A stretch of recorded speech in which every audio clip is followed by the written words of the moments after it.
Give me 2 minutes, and I'll tell you a story. So attention must be paid.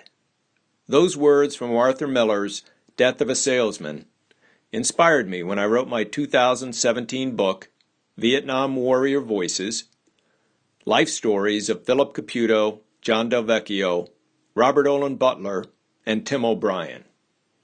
In profiling these Vietnam vet authors, I explored how post-traumatic growth shaped their creative lives.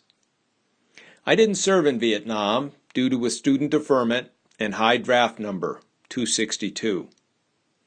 I've always felt I took the easy way out and somehow shirked my duty. The son of a World War II vet, raised in the 50s and 60s playing Army with friends, and inspired by war movies and TV shows like Combat, I always assumed I'd serve when the time came. Instead, I engaged in long college rap sessions about the war. My older brother Mike had lost a best friend, Marine Corporal Donald Turso, in Vietnam. 20 years later, I had a remarkable experience while visiting the memorial.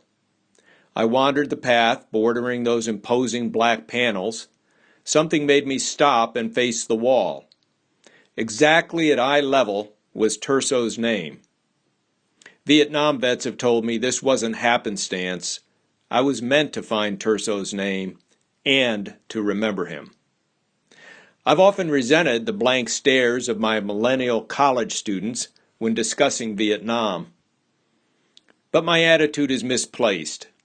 How many of us teens in the 60s ever identified with tales of World War I 50 years earlier? Given that same time frame, why should I expect today's youth to relate to my generation's war? 6 months after my book was published, Ken Burns aired his 10-part, 18-hour documentary, The Vietnam War.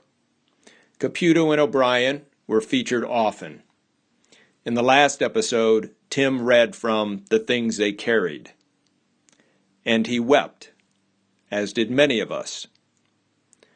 So I pay attention to men like Tim O'Brien, Philip Caputo, Robert Olen Butler, and John Del Vecchio for their service and their sacrifice half a century and 10,000 miles ago. This is Mark Massey. Thanks for listening to my new weekly series, Give Me 2 Minutes, and I'll tell you a story. Stay tuned for more entertaining episodes, something to enjoy in these troubled times.